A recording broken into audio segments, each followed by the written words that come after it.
Natural vegetation होते क्या है? ठीक है, प्लांट्स विद ग्रो, ये क्या होते हैं? Plants with grow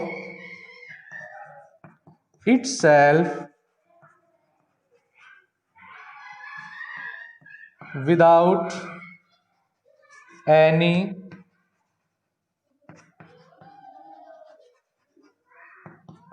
intervention of human being. ठीक है, तो ये क्या है? प्लांट्स, ये वो प्लांट्स होते हैं बेटा जो इटसेल्फ अपने आप ग्रो करते हैं, जिनको उगाने में हम इंसान का कोई इंटरफेयर नहीं होता है। ठीक है, ये किसके कारण से ग्रो करते हैं? Due to climate, due to water, due to air, due to sunlight. और हम जानते हैं बेटा जो नेचुरल वेजिटेशन होते हैं ये क्लाइमेट टू क्लाइमेट डिफर करते हैं। ठीक है, for example we can understand the example of desert. Desert जो हमारा एक रेगिस्तान एरिया है बेटा, ठीक है, वहां पे हमें किस प्रकार के पेड़ मिलते हैं? वहां पे डेजर्ट की जो क्लाइमेट है और उस क्लाइमेट में ग्रो होने वाले जो प्लांट्स हैं, जो ट्रीज हैं, वो हमें देखने को मिलते हैं। जैसे क्या है? कैक्टस है आपका, ठीक है, पाम ट्री है। और बेटा साथ साथ क्या होता है? साथ साथ जो वाइल्ड लाइफ है, ठीक है, वो भी क्लाइमेट के अकॉर्डिंग ही होती है। जैसे डेजर्ट जो वाइल्ड लाइफ है वहां पे हमें कैमल देखने को मिलता है, शिप ऑफ द डेजर्ट जिसको हम कहते हैं। अगर एग्जाम्पल हम ले हिली एरिया का, पहाड़ी क्षेत्र का अगर हम एग्जाम्पल लें, तो पहाड़ी क्षेत्र में हमें कौन से पेड़ देखने को मिलेंगे? पहाड़ी क्षेत्र में हमें ओक, पाइन, देवदार, इस प्रकार के वेजिटेशन हमें वहां देखने को मिलती है। अगर वाइल्ड लाइफ बात करें तो वहां पे याक है, लियोपार्ड है, बियर है, इस प्रकार के जो डिफरेंट डिफरेंट जो वाइल्ड लाइफ है वो वहां पे हमें क्या करने को मिलती हैं? देखने को मिलती हैं। ठीक है, अगर इसके साथ साथ हम ओशियन हाउस की बात करें, ओशियन मीन्स अगर हम किसी बड़े पानी वाले स्थान की बात करें जहां पे चार और क्या है? पानी ही पानी पाया जाता है, अगर उसकी बात करें तो वहां पे क्या मिलेगा? तो वहां पे हमें डिफरेंट काइंड की जो फिश हैं वो वहां पे हमें पाई जाएंगी। ठीक है, और वहां पे किस प्रकार के पेड़ पाए जाएंगे? वहां पे ऐसे पेड़ मिलते हैं जिनको हम क्या कहते हैं?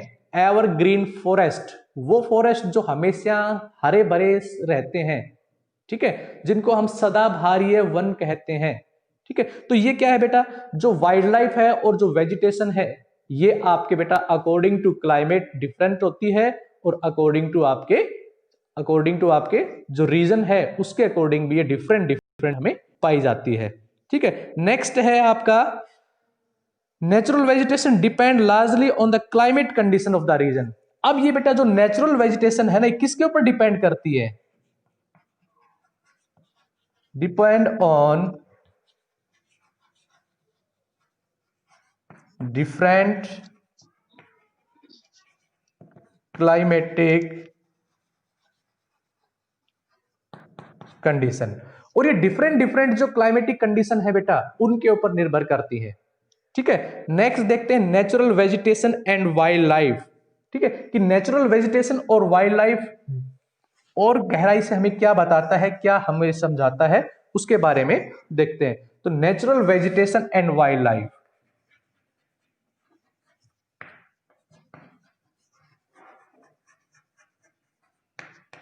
And wild life, natural vegetation and wildlife. ठीक है, तो करेगा बेटा climate determines the type of natural vegetation growing in a region। बेटा natural vegetation growing in a region. ठीक है, जो नेचुरल वेजिटेशन है बेटा ये अलग अलग रीजन में ग्रोइंग करती हैं। ठीक है, और ये कौन कौन से क्षेत्र में ग्रोइंग करती है? लैटिट्यूड एंड, और दूसरा किसके कारण? Latitude and altitude.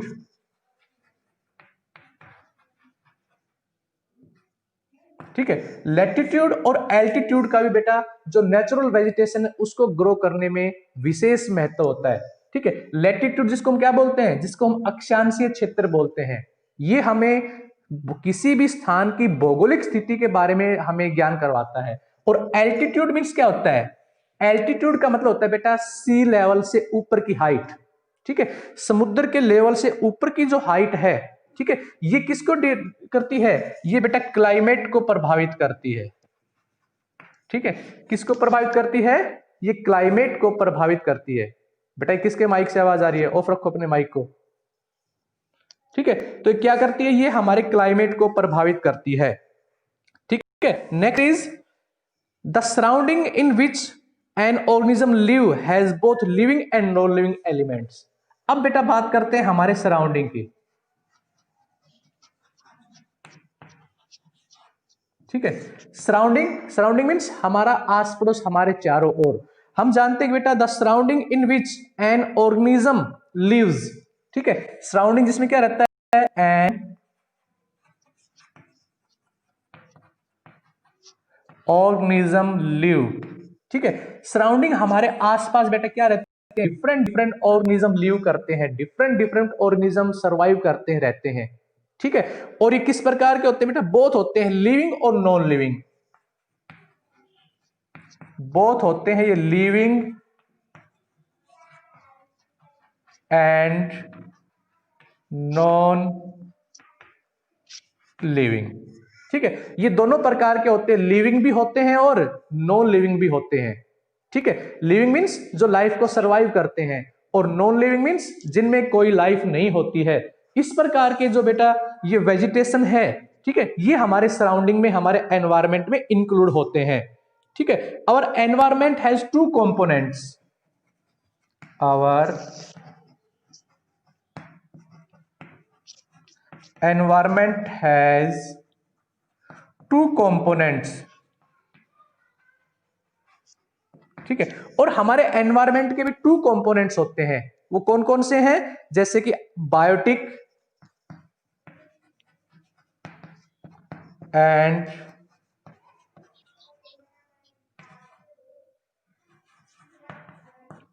अबायोटिक, ठीक है। बायोटिक और अबायोटिक ये क्या है, ये हमारे एनवायरमेंट के क्या है, एनवायरमेंट के बेटा दो ऐसे कंपोनेंट हैं, ठीक है। बायोटिक और अबायोटिक जिसको हम अच्छे से अंडरस्टैंड करते हैं, बायोटिक मीन्स भी लिविंग थिंग्स होती है और abiotic means non living things होती है, ठीक है। All living beings whether plants और animals are affected by the air, ठीक है। ऑल बेटा अब क्या होता है, ऑल लिविंग,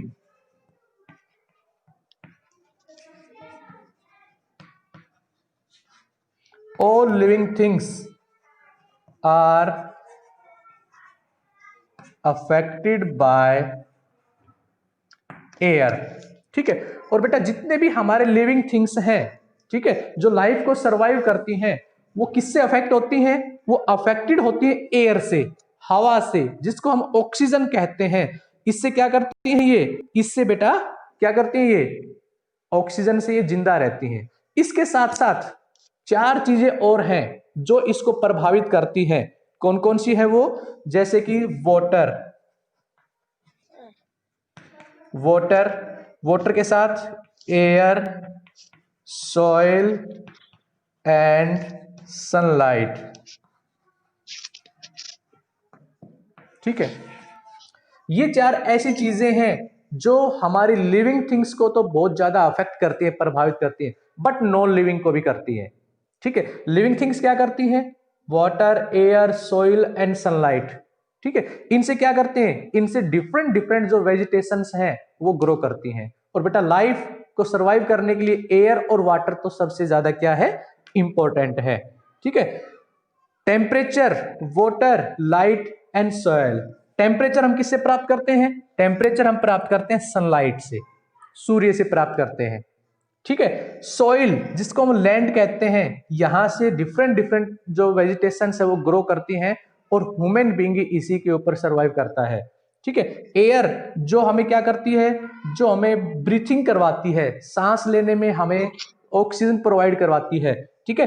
एंड वाटर को हम क्या करते हैं, लिविंग, ठीक है, लिविंग और जो माइक्रो ऑर्गेनिज्म है, लिविंग जो थिंग्स है, वो वाटर को ड्रिंकिंग करने में यूज करती हैं, और वेजिटेशन को ग्रो करने में वाटर क्या करता है, अपने अहम रोल को अदा करता है, ठीक है।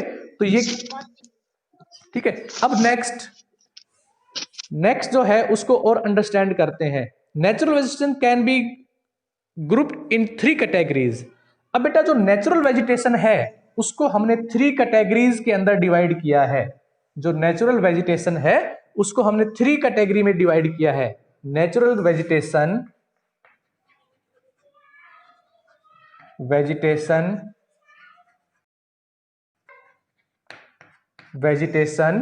ठीक है, कैन बी ब्रॉडली ग्रुप्ड,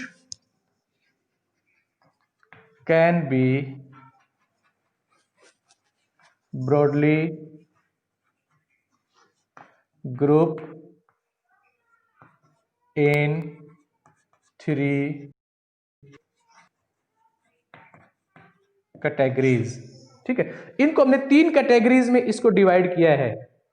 ठीक है, तो 3 कैटेगरी कौन सी बेटा? फर्स्ट ऑफ ऑल आता है फॉरेस्ट। ठीक है, नंबर टू पे आता है आपका ग्रास लैंड। ठीक है, एंड नंबर थर्ड लास्ट पे क्या आता है आपका? Desert vegetation.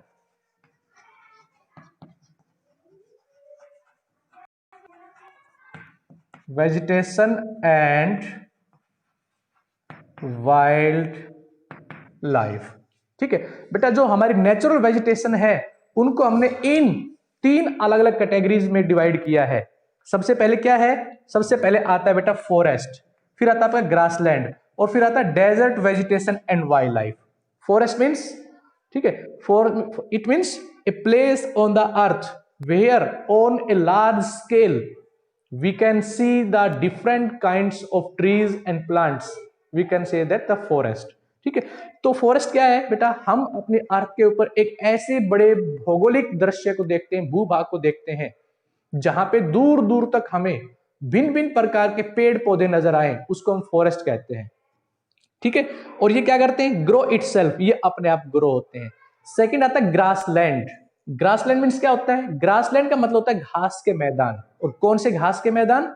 वो घास के मैदान जो दूर दूर तक काफी बड़े क्षेत्र के ऊपर जहां पे घास ही घास उगती हो, और उस घास को, ठीक है, उस घास को डिफरेंट टाइप्स के जो एनिमल्स हैं, ठीक है, जो जीव हैं, वो उसको अपने भोजन के रूप में ग्रहण करते हो। ठीक है, फिर आता है हमारा desert vegetation. Desert vegetation means रेगिस्तान वनस्पतियां, कि रेगिस्तान के क्षेत्र में कौन कौन सी वनस्पतियां होती हैं। ये 3 मुख्य कैटेगरी आती है नेचुरल वेजिटेशन के अंदर। तो सबसे पहले बेटा हम अंडरस्टैंड करते हैं फॉरेस्ट को। ठीक है, तो फॉरेस्ट को अंडरस्टैंड करते हैं। First of all we understand forest.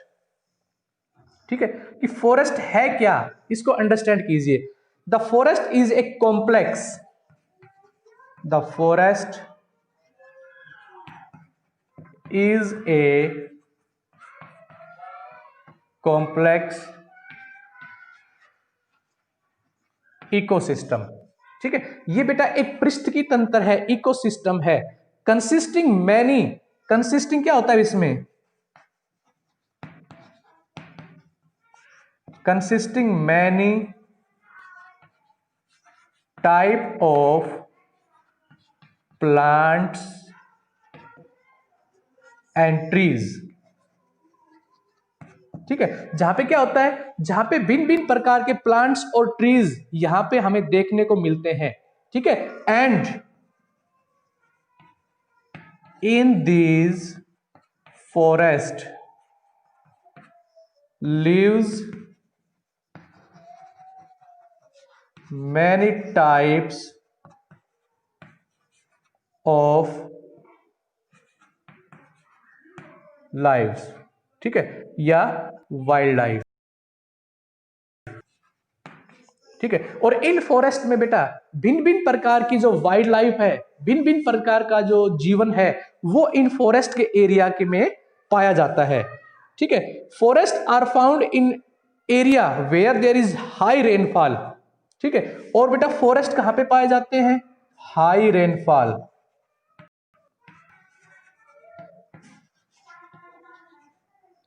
ठीक है, फॉरेस्ट हमें कौन से एरिया में पाए जाएंगे? फॉरेस्ट हमें बेटा उस एरिया में पाए जाएंगे जहां पे रेनफॉल क्या होगा? बहुत ही हाई होगा, ओवर 500 मिलीमीटर्स। ठीक है, और जहां पे बारिश होने की कितनी होगी? 500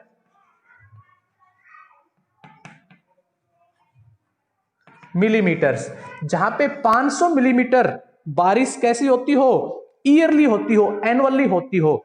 forest are divide into tropical and temperates. अब बेटा जो फॉरेस्ट है इसको भी हमने 2 कैटेगरीज में डिवाइड किया है, 2 टाइप्स ऑफ फॉरेस्ट। ठीक है, अब जो फॉरेस्ट है वो भी बेटा क्या है, वो भी आपके 2 प्रकार के हैं। तो कौन कौन से हैं 2 प्रकार के, देखिए सबसे पहले तो आता है आपका ट्रॉपिकल। ठीक है, ट्रॉपिकल फॉरेस्ट।